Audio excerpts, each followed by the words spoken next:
Alors bonjour à tous, bienvenue. Aujourd'hui pas de réalisation mais plutôt une vidéo questions-réponses puisque vous êtes quelques-uns à m'avoir posé des questions sur la chaîne YouTube en commentaire et je vous en remercie. D'ailleurs je remercie au passage les 70 personnes qui me suivent, ça me fait vraiment plaisir, ça me montre que je fais pas ça pour rien. Alors je prends du retard sur les réalisations, c'est vrai, tout simplement parce que je suis en train de mettre en place 2-3 bricoles, enfin 2-3 bricoles, du lourd. Notamment un blog et je suis en train de refaire la chaîne YouTube. Vous allez voir, ça va être des choses assez sympas. Je pense qu'il y aura pas mal de gens qui sont satisfaits. En attendant, je vais répondre à des questions que j'ai trouvées sur les commentaires. Je les ai notées ici pour ne pas l'oublier. Alors par exemple, Hugo me demande si je vais faire une vidéo sur une table mobile qui peut servir d'établi.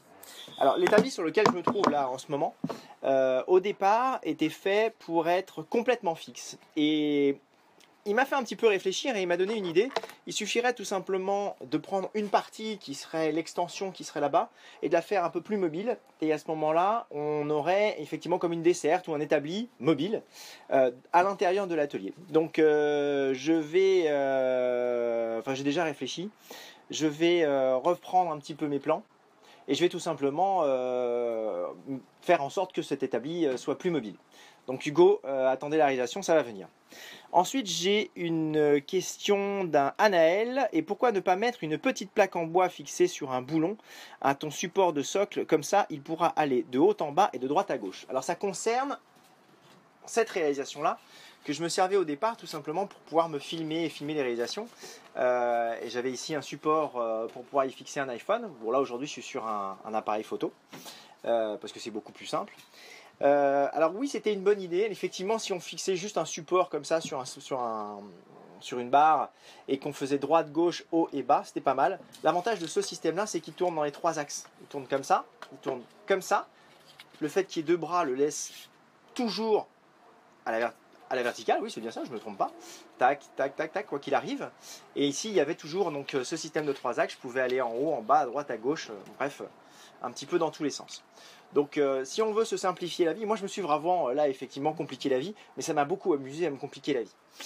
Et enfin j'avais une dernière question, c'était celle de Michael, qui me mettait plutôt un avertissement concernant la sécurité. Alors la sécurité est extrêmement importante. Et elle concernait la sécurité surtout du rabot électrique et de la mini Dego. Alors c'est vrai qu'il me disait tout simplement faites attention parce que moi le fait de passer comme ça en Dego et de ne pas avoir de protection, on y perd facilement et très, très facilement un bout de doigt, un pouce, un index. Le fait de tenir comme ça et de passer alors que le rabot tourne dans ce sens-là, peut vous enlever quasiment un bout de doigt sans qu'on s'en rende compte. Alors quand j'avais fait le teaser sur la mini Dego, il n'y avait pas encore cette protection. Je voulais juste faire une espèce de mini démonstration de ce que l'outil donnait. Aujourd'hui, il est terminé. Je vous en ferai une vidéo complète avec toutes les indications possibles. Et vous verrez, il y a un système de cache comme ça. Et quand on passe un bout de bois pour passer un tasseau, par exemple, le cache se pousse sur le côté et revient dès que le bout de bois est passé. De cette façon, ça c'est mon chien qui hurle, on ne sait pas pourquoi.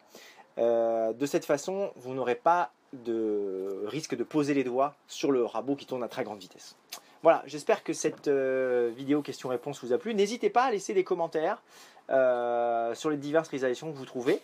Je me ferai un plaisir de faire des vidéos comme celle-ci, de faire des questions-réponses. Voilà, à très bientôt. Je vous tiendrai au courant quand je mettrai en place le blog et la nouvelle vidéo YouTube. Alors il n'y a rien qui va changer, hein. Il y aura des choses en plus, mais il n'y en aura sûrement pas en moins. Donc à très bientôt, et puis j'espère vous revoir très vite.